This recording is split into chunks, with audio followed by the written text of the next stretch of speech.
오늘 우리 주신 하나님의 말씀은 마태복음 16장 21절부터 24절의 말씀입니다.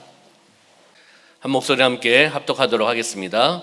이때로부터 예수 그리스도께서 자기가 예루살렘에 올라가 장로들과 대제사장들과 서기관들에게 많은 고난을 받고 죽임을 당하고 제3일에 살아나야 할 것을 제자들에게 비로소 나타내시니 베드로가 예수를 붙들고 항변하여 이르되 주여 그리 마옵소서, 이 일이 결코 주께 미치지 아니하리이다. 예수께서 돌이키시며 베드로에게 이르시되 사탄아 내 뒤로 물러가라. 너는 나를 넘어지게 하는 자로다. 내가 하나님의 일을 생각하지 아니하고 도리어 사람의 일을 생각하는도다 하시고, 이에 예수께서 제자들에게 이르시되 누구든지 나를 따라오려거든 자기를 부인하고 자기 십자가를 지고 나를 따를 것이니라. 아멘. 이 시간 마태복음 16장 21절부터 24절 말씀을 중심으로 해서 다시 십자가로라는 제목으로 말씀을 나누도록 하겠습니다. 우리 옆에 있는 분하고 인사하겠습니다. 성령으로 충만합시다. 네, 앞뒤 계신 분하고 인사할까요? 예수님 안에서 좋은 일이 일어납니다. 다시 한번 고백합시다. 다시 십자가로 나아갑시다. 아멘. 네, 오늘은 종료주일입니다. 종료주일은 부활절 한 주 전 주일을 종료주일이라고 이야기를 합니다. 그리고 예수님께서 십자가 죽음을 위해 예루살렘에 입성하신 날을 기념하는 절기가 바로 종료주일이라는 겁니다. 아시죠? 네, 이 종료주일, 오늘이 종료주일이라는 거죠. 예수님께서 십자가 죽임을 위해서 예루살렘에 입성하신 날을 기억하고 기념하는 절기. 종료주일에 대한 부분들은 그 내용은 마태, 마가, 누가, 요한 사복음서에 다 기록되어 있는 그런 내용입니다. 예수님께서 나귀를 타고 예루살렘에 입성할 때 군중들이 종려나무 가지를 흔들면서 그를 다윗의 자손이라고 환영하며 나가는 모습, 그 모습을 우리는 알 수가 있습니다. 나귀를 탄 것은 무슨 의미가 있을까요? 나귀. 왜 나귀를 타셨을까? 바로 겸손의 모습 아니겠습니까? 이 땅에 오신 예수 그리스도, 겸손의 왕으로 오신, 겸손을 통해서 섬김을 받으러 오신 것이 아니라 섬기기 위해서 오신 예수님, 바로 그 겸손을 이야기하는 겁니다. 제자들은 스가랴의 예언이 실현되었다고 여겼습니다. 스가랴에서는 이런 말씀이 있습니다. 보라, 내 왕이 내게 임하시나니 겸손하여서 나귀를 타시나니라고 말씀하고 있습니다. 이 스가랴의 예언이 지금 성취된 것이라고 그들은 보고 있는 겁니다. 왜요? 왕이시고 겸손의 왕이시고 나귀를 타고 지금 예루살렘에 입성하고 계시기 때문입니다. 바로 종려나무는 의와 아름다움과 승리를 의미를 합니다. 그러면 고난주간, 다시 이야기하면 순환주간이라도 이야기를 합니다. 고난주간은 어떠한 주간입니까? 바로 종료주일서부터 부활절까지의 그 주간, 그것을 고난주간이라고 이야기합니다. 그리고 그리스도 십자가의 고난과 죽음을 기념하는 그러한 기간, 묵상하며 나가는 기간이 바로 고난주간이라는 거죠. 그래서 많은 교회들이 사실 새벽 기도회는 매일 있습니다.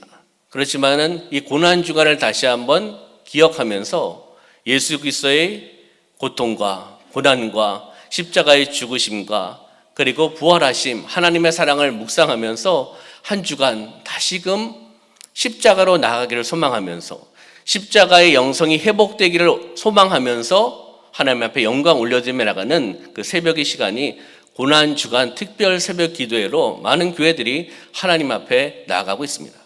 우리 교회도 마찬가지로 내일부터 한 주 동안 더 하나님께 가까이 나가는, 다시 십자가로 나가는, 십자가의 영성이 회복되어 나가는, 십자가의 말씀을 통해 무장되어 나가는 한 주간이 되시기를 주님의 이름으로 축원합니다. 특히 목요일은 최후의 만찬과 세족식이 있었던 날입니다. 그렇기 때문에 세족 목요일이라고 이야기를 합니다. 그리고 금요일, 주님이 십자가 달려 돌아가신 금요일, 그래서 섬금요일이라고 이야기를 합니다. 그래서 한 주간 동안 오락을 금하고 본인이 좋아하는 취미 생활도 금하고 세상적인 것 좀 금하고 하나님을 바라보고 경건하게 또 금식하며 이렇게 하나님 앞에 나가는 그 기간이 바로 고난주간의 기간입니다. 오늘 본문의 말씀 중에 24절의 말씀 다시 한번 보도록 할까요? 예수님께서 제자들에게 말씀하십니다. 누구든지 나를 따라오려거든 자기를 부인하고 자기 십자가를 지고 나를 따를 것이니라고 말씀하고 있습니다. 어떻게 해요? 십자가를 감당해야 된다는 겁니다. 나에게 주신 십자가를 감당하라고 말씀하고 있습니다. 자기를 부인하고 자기 십자가를 지고 나를 따르라고 말씀하고 있는 겁니다. 한번 따라해 볼까요? 십자가를 잘 감당합시다. 그럼 여기에 십자가는 어떤 의미가 있을까요? 여러분의 삶 가운데 십자가는 어떤 의미입니까? 십자가 하면 무엇이 생각이 나십니까? 십자가 하면 어떤 단어가 생각나십니까? 십자가 하면은 어떤 문장으로 한 문장을 만들 수 있겠습니까? 이것이 묵상이고 나의 삶 가운데 적용하며 나가는 겁니다. 십자가. 십자가? 무엇이 떠오르십니까? 고난, 희생, 눈물, 사랑, 많은 단어가 떠오르실 겁니다. 여러분의 삶 가운데 적용을 하시는 겁니다.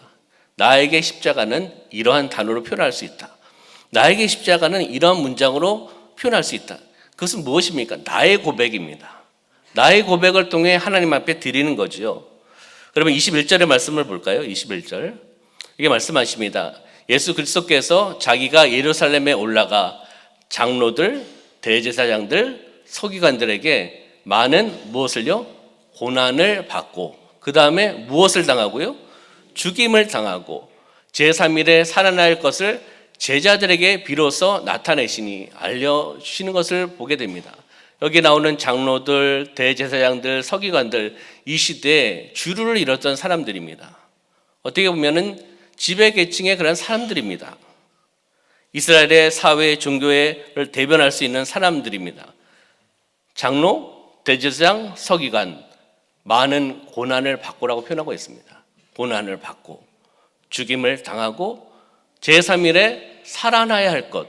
이건 무엇을 이야기하죠? 두 자로 부활을 이야기하는 겁니다. 고난과 죽임은 십자가의 죽으심이고 그리고 부활입니다. 온전한 믿음은 어떠한 믿음일까요? 온전한 믿음은 십자가의 죽으심과 그리고 부활하심을 믿는 것이 온전한 믿음입니다. 한쪽은 믿고 한쪽은 믿지 않고 이건 잘못된 믿음이죠.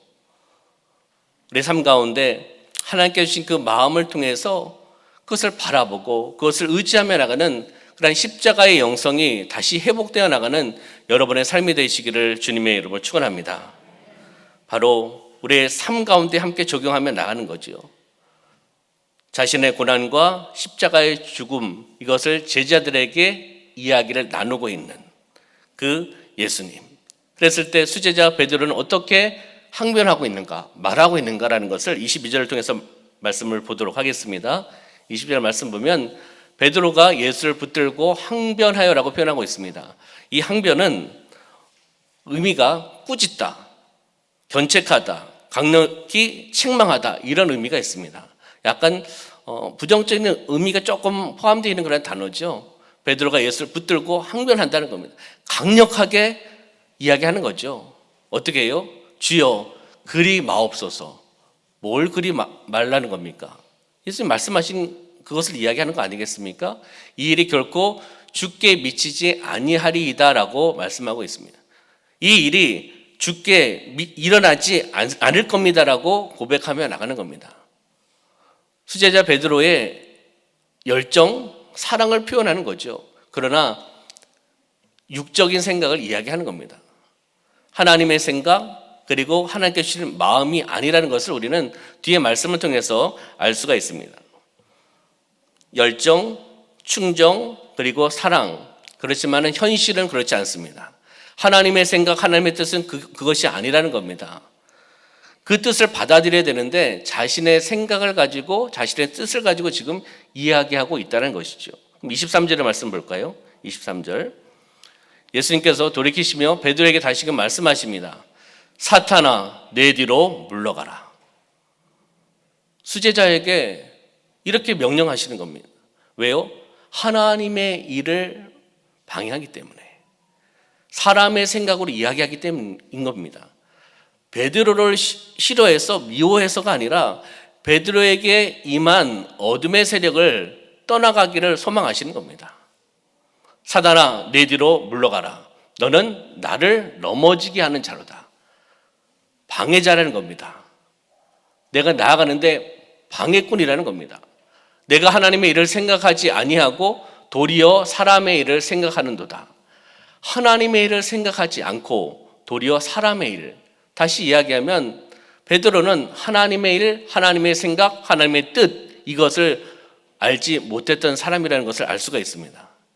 사람의 생각, 나의 충정, 나의 사랑, 나의 열정 가지고 예수님께 항변했던 모습을 우리는 볼 수가 있는 거죠. 그렇듯이 예수님은 단호하게 베드로를 꾸짖고 나가고 있습니다. 잘못 알기 때문에, 하나님의 뜻을 거스르기 때문에, 하나님의 일과 계획을 방해하기 때문에 베드로의 생각은 육신의 생각이었습니다. 그리고 개인적인 감정에 들어갔던 생각이라는 겁니다. 우리는 명령하고 선포하며 나가야 됩니다. 육신의 생각은 떠나갈지어다. 육신의 생각은 떠나갈지어다. 하나님께서 주시는 생각을 받을지어다. 하나님께서 주신 생각을 받아야 된다는 겁니다. 나의 생각이 아니라 하나님께서 주신 생각, 믿음, 꿈, 말씀을 받고 그것을 통해서 선포하며 나가는, 순종하며 나가는 삶이 되라고 우리에게 말씀하고 있는 겁니다. 우리 삶을 한번 적용해 보시기 바랍니다. 이 베드로의 지금 상황을 보면서, 모습을 보면서 나의 삶은 어떻게 살아가고 있는가? 나의 믿음의 생활은 어떻게 살아가고 있는가? 그리고 혹 베드로의 모습은 아닌가? 지금 하나님의 생각을 알지 못하고 사람의 생각을 가지고 살아가는 베드로의 모습이 혹 나의 모습은 아닌가라는 것을 한번 적용해 보시기 바랍니다. 예수님의 계획은 이 땅에 오셔서 무엇이요? 많은 사람들의 대속물로, 희생의 제물로 오신 겁니다. 십자가의 죽으심을 통해서 모든 사람들이 하나님 앞에 나갈 수 있는 길을 여시기 위해서 이 땅에 오신 겁니다. 하나님의 뜻을 이뤄나가는 사명자로 오셨습니다. 순종자로 오셨다는 겁니다. 근데 베드로가 이것을 알지 못하고 사람의 생각으로 이야기했기 때문에 예수님께서 사탄아 물러가라 라고 명령하고 선포하며 나가는 것을 보게 됩니다. 바로 예수님은 구원의 통로이십니다. 우리가 하나님 앞에 나갈 수 있는 길을 열어주신 분이라는 겁니다. 그럼 마가복음 10장 45절의 말씀 볼까요? 예수님이 이 땅에 오신 목적에 대해서 잘 나오고 있죠. 인자가 온 것은 섬김을 받으려 함이 아니라 도리어 섬기려 하고 자기 목숨을 많은 사람의 대속물로 주려 하려 함이니라. 아멘. 자기 목숨입니다. 남의 목숨이 아니라 자기 목숨을 많은 사람의 대속물로, 희생 제물로 우리 개개인이 하나님 앞에 나갈 수 있는 길을 열어주신 그러한 사랑, 그 모습으로 이 땅에 오셨다는 겁니다. 예수님께서 이 땅에 오셔서 섬김을 받으러 오신 것이 아니라 섬기셨습니다. 우리는 예수님의 제자입니다. 예수님의 본을 받아 우리도 함께 섬기며 나가는 삶이 되어야 될 줄 믿습니다. 베드로의 생각은 구원의 길을 막은 것이었습니다. 예수님에 대한 인격적인 생각, 애정, 그리고 충정에서 나온 것이죠. 육신의 생각이었습니다. 하나님의 뜻 방해하는 것은 사단입니다. 사단의 생각이고 계획이라는 겁니다. 우리는 하나님의 도구로 쓰임받기를 원하십니까? 사단의 도구로 쓰임받기를 원하십니까? 여쭤보나 마나합니다. 그렇기 때문에 우리가 지식에서 끝나시면 안 됩니다. 알면서 끝나서는 안 된다는 겁니다. 알고 깨닫고 마음의 말씀을 새기고 그것을 가지고 실천하며 나가는, 사랑을 실천하며 나가고 하나님의 뜻을 이루어 나가기 위해서 몸부림치며 나가는, 믿음으로 행하며 나가는 삶이 되시기를 소망합니다. 사단은 하나님의 일을 생각하지 못하게 합니다. 하나님과 점점 멀어지게 만든다는 겁니다. 복은 무엇입니까? 여러분들이 추구하는 복은 무엇입니까? 시편 기자는 이야기하고 있습니다. 기도하고 있습니다. 하나님께 더 가까이 가는 것이 복이다라고 말씀하고 있습니다. 다시 이야기하면 하나님과 점점 멀어지는 것은 복이 아니라는 겁니다. 어둠의 세력은, 사단은 하나님과 점점 멀어지기를 원합니다. 바로 우리의 삶이 하나님께 더 가까이 나가는, 이번 고난주간을 통해서 다시금 십자가를 바라보고 십자가의 영성이 회복되어 나가고 다시금 십자가를 바라보며 주님의 십자가 앞에 나아가 회개하고 믿음으로 기도하고 하나님의 뜻을 향해 나가는 그러한 삶의 자리가 되시기를 주님의 이름으로 축원합니다. 그러면 십자가를 지는 것은 무엇을 의미할까? 우리의 삶 가운데 십자가를 지는 것, 예수님께서 십자가를 지셨습니다. 예수님의 십자가입니다. 우리는 개인에게 주신 십자가를 지셔야 되는 겁니다. 옆에 있는 분이 지셔야 됩니다. 나의 십자가는 내가 져야 되는 겁니다. 옆에 있는 분이 힘들면 같이 도와줄 수는 있습니다. 그렇지만은 나의 십자가는 내가 지는 겁니다. 그 십자가를 지는 것의 의미를 한번 찾아보도록 하겠습니다. 첫 번째는 십자가는 절대 순종이라는 겁니다. 한번 따라해 볼까요? 십자가는 절대 순종입니다. 십자가를 지는 것은 절대적인 순종이라는 겁니다. 예수님께서 십자가를 지신 것은 하나님의 뜻, 하나님의 말씀에 절대적으로 순종하며 나가는 겁니다. 바로 우리의 모습이 되어야 되는 겁니다. 십자가를 지게 하여 주시옵소서라고 고백하고 기도해서 끝나서는 안 된다는 겁니다. 직접 지셔야 되는 겁니다. 직접 그 십자가, 나에게 주신 십자가를 지고 나가는, 순종으로 나가는 삶이 되시라고 우리에게 말씀하고 있습니다. 그러면 사도행전 5장 29절의 말씀 볼까요? 철저하게 하나님 앞에 순종하며 나가는 우리의 모습이 되어야 되는데, 사도행전 5장 29절 말씀에 베드로와 사도들이 대답하여 이르되 사람보다 하나님께 순종하는 것이 어떻게 해요? 마땅하니라 라고 말씀하고 있습니다. 사람보다 하나님께, 사람에게 순종하는 것이 아니라 하나님께 순종해야 되는 겁니다. 하나님께 기도해야 되는 겁니다. 하나님께 무릎 꿇어야 되는 겁니다. 하나님 앞에 나가야 되는 겁니다. 사람 앞에 나가서는 안 되는 겁니다. 하나님께 무릎 꿇게 하여 주시옵소서. 하나님께 기도하며 나가게 하여 주시옵소서. 하나님께 순종하며 나가게 하여 주시옵소서. 이 모습이 되어야 된다는 것입니다. 그러면 순종은 무엇일까요? 순종, 하나님의 뜻 앞에, 하나님의 뜻 앞입니다. 내 뜻이 아니라, 세상의 뜻이 아니라 하나님의 뜻 앞에 자기의 뜻과 계획을 내려놓는 것이 순종입니다. 잘 보시기 바랍니다. 내 뜻이 아닙니다. 하나님의 뜻 앞입니다. 그리고 내 뜻과 계획을 어떻게 내려놓는 겁니다. 우선순위가 바뀌어서는 안 된다는 거죠. 우선순위가 바뀌어서 행하는 것은 순종이 아니라는 겁니다. 하나님을 바라보며 내 뜻과 내 계획을 내려놓고 나가는 절대 순종의 삶이 되시기를 주님의 이름으로 축원합니다. 하나님의 뜻을 쫓아 나간다는 거죠. 아브라함이, 그리고 모세가, 그리고 바울이 순종하며 나갔습니다. 아브라함의 순종을 통해 이스라엘 민족을 이루어 나가셨습니다. 그리고 모세의 순종을 통해 가나안을 향해 나가게끔 하나님께서 하셨습니다. 바울의 순종을 통해 복음이 온 세상에 전파되어 나갈 수 있도록 계기를 만들어 주셨습니다. 그러면 이 시대에 이제 적용해 보는 거죠. 아브라함과 그리고 모세와 바울의 순종, 그 다음에 이 시대 종승의 순종을 통해서 하나님께서 무엇을 이루어 나가실까? 중요한 것은 순종입니다. 내 자신의 순종이라는 거죠. 여러분의 이름을 놓고 여러분의 그 순종을 통해서 하나님께서 무엇을 하실까 기대하시기를 부탁을 드리겠습니다. 우리를 사용하신다는 겁니다. 무엇을 통해서요? 우리의 순종을 통해서 역사하신다는 겁니다. 성경에 나오는 위대한 인물들, 그들은 순종형이었습니다. 하나님을 바라보고 말씀에 순종하며 나갔던, 몸부림쳤던 사람들입니다. 바로 그 성경에 나오는 인물들을 또 바라보면서 나도 이 성경의 인물처럼 순종하며 나가게 하여 주시옵소서. 온전한 순종을 통해 나가게 하여 주시옵소서. 그 앞에 절대 순종을 통해 나가게 하여 주시옵소서. 이것이 우리의 삶 가운데 고백이 되셔야 되고 기도 제목이 되셔야 된다는 겁니다. 그러면 두 번째 순종은 어떤 것일까요? 하나님의 계획을 위한 철저한 도구로 자신을 드리는 것이 순종입니다.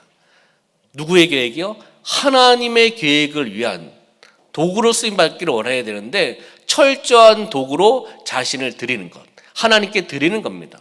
나를 드리는 거죠. 누구를 위해서? 하나님을 위해서. 하나님의 영광을 위해서, 하나님의 계획을 위해서 철저하게 내 자신을 드리며 나가는 것이 바로 순종이라는 겁니다. 하나님의 뜻에 순종했던 예수님, 그 예수님을 본받아 우리도 예수님의 제자로 이 땅에서 승리하고 이 땅에서 순종하며 나가는 삶이 되셔야 된다는 겁니다. 우리 빌립보서 2장 6절부터 8절의 말씀 볼까요? 예수님의 순종은 어디까지 순종이었는가?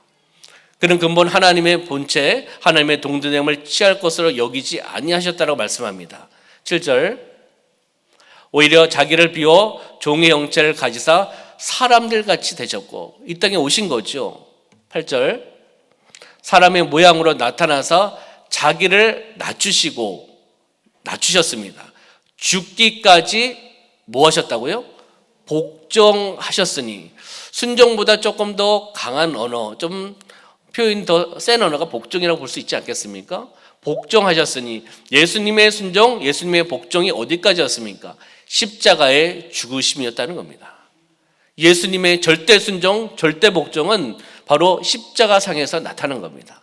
십자가의 죽으심이라는 것을 우리가 알 수 있다는 것입니다. 예수님께서도 이러한 순종과 이러한 복종을 통해 나가신 분입니다. 그럼 두 번째 십자가 지는 것은 우리에게 어떠한 의미를 주고 있는가? 두 번째는 십자가는 희생입니다. 한번 따라해 볼까요? 십자가는 희생입니다. 바로 십자가를 지는 것은 희생입니다. 예수님께서 십자가를 지신 것 또한 희생이었습니다. 그리고 이 시대에 내가 십자가를 지고 가는 것도 희생의 모습이 되어야 된다는 겁니다. 예수님이 지셨던 십자가는 모든 사람을 위한 고통과 고난의 십자가였습니다. 한두 사람이 아니라 모든 사람이, 모든 열방이 하나님 앞에 나올 수 있는 길을 열어주신 겁니다. 너 몇 사람에 위한 십자가가 아니라는 겁니다. 모든 열방이 하나님 앞에 회복되고 돌아오기를 원하시는 고통과 고난의 모든 사람의 십자가였습니다. 목숨을 내어놓는 희생이었다는 거죠. 희생의 원리고, 그리고 희생을 통해 열매를 맺는 겁니다. 예수님의 희생을 통해 많은 사람들이 주님 앞에 왔지 않습니까? 그분들 중에 또 우리 성도님들이 계시는 겁니다. 예수님의 희생을 통해, 십자가의 죽으심을 통하여 예수님으로 말미암아 우리가 구원을 받았고 은혜를 받았고, 이렇게 종료주일을 통해서 고난주간을 통하여 하나님 앞에 영광 올려드리고 있습니다. 하나님의 은혜인 줄 믿습니다. 요한복음 12장 24절 말씀 볼까요? 내가 진실로 너희에게 이르노니 한 알의 밀이 땅에 떨어져 죽지 아니하면 한 알 그대로 있고, 죽지 아니하면 그대로 있다는 거죠. 죽으면 어떻게 해요? 많은 열매를 맺느니라. 그러면 어떻게 하라는 거죠? 살라라는 겁니까? 죽으라는 겁니까? 죽으라는 겁니다. 육체의 죽음을 얘기하는 게 아닙니다. 죽으라는 겁니다. 희생하라는 겁니다. 섬기라는 겁니다. 사랑을 실천하라는 겁니다. 희생이 있어야지 열매를 맺을 수 있는 겁니다.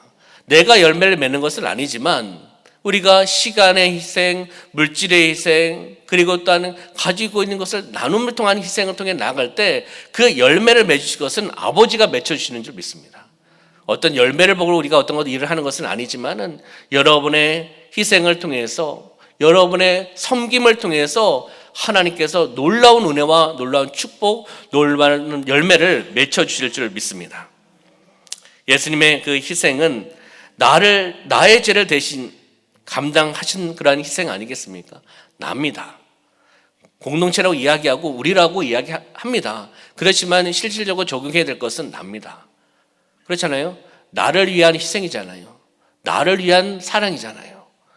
나를 대신해서 심판받고, 나를 대신해서 채찍질 맞으시고, 나를 대신해서 수치를 당하시고, 나를 대신해서 모욕을 당하시고, 나를 대신해서 침뱉음을 당했던 분이 바로 예수님입니다. 누구를 위해서요? 나입니다. 나를 위해서입니다. 그 주님의 십자가를 묵상하며 나가는 겁니다.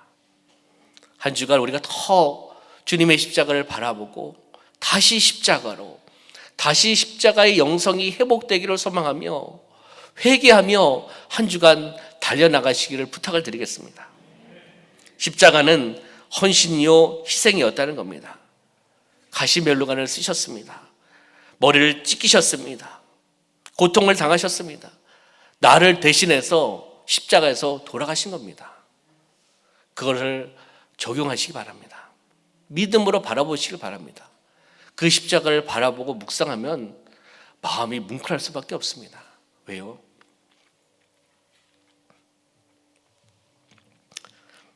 나 때문에, 나를 대신해서 그런 고난과 고통을 받으셨구나. 나 때문에 돌아가셨구나. 이런 마음의 감동을 받으실 겁니다. 그 주님의 십자가를 바라보시고 주님이 헌신하고 희생하셨던 것처럼 우리가 이 땅에서 무엇을 해야 되겠습니까? 주님의 십자가를 바라보면서 우리도 동일하게 이 땅에서 헌신하고 희생하며 하나님의 뜻을 이뤄나가는 겁니다. 그것이 진정한 예수님의 제자의 모습 아니겠습니까? 그것이 진정한 하나님의 백성, 하나님의 자녀로 살아나가는 겁니다. 우리의 시간은 그렇게 많지가 않습니다. 긴 시간을 살아가는 것 같지만 시간이 많지가 않습니다. 갈등, 미움, 시기, 질투, 그렇게 할 시간이 없습니다. 그 시간이면 빨리 해결을 하고 사랑하고 섬기고 나누고 하나님의 사명을 감당하고 기도하고 이 시간도 부족한 판에 다른 쪽에 시간을 쓰시겠습니까? 우리가 주님의 십자가를 다시 한번 바라보며 회개할 것은 회개하고 내려놓을 것은 내려놓고 그리고 또 해결받아야 될 것은 해결을 받고 내 자신이 주님의 십자가를 통해 사랑을 받은 자로서 내가 잘못하지 않았다고 생각하더라도 주님께서 마음을 주시면 내가 먼저 손을 내밀고 내가 먼저 사랑하고 내가 먼저 섬기면서 그 문제가 해결되기를 소망합니다. 그렇게 쓰임받기를 원합니다. 우리의 몸과 마음과 시간과 재능과 물질 이것을 통해서 하나님을 위해 희생할 수 있는 하나님의 자녀로 살아가시기를 주님의 이름으로 축원합니다. 마지막 세 번째는요, 십자가는 바로 주를 따르는 것입니다. 십자가는 주를 따르는 것이다. 한번 따라해 볼까요? 십자가는 주를 따르는 것입니다. 십자가를 지고 딴 길로 가시면 안 되지 않습니까? 십자가를 지고 주님을 따라 나가는 거죠. 예수님은 우리의 스승이십니다. 영적 스승이십니다. 그렇기 때문에 제자인 내가 스승을 쫓아나가는 겁니다. 본받아서 나가는 것 아니겠습니까? 주님은 선한 목자이십니다. 우리는 양입니다. 목자가 이끌어가는 대로 우리는 양은 따라가는 겁니다. 그 길을 따라 나가는 거죠. 순종하며 따라갈 때 그곳이 어디입니까? 시편에서 푸른 풀밭과 쉴만한 물가라고 말씀하고 있습니다. 안식을 취하고 쉼을 얻고 회복하고 공급받는 곳으로 인도하신다는 겁니다.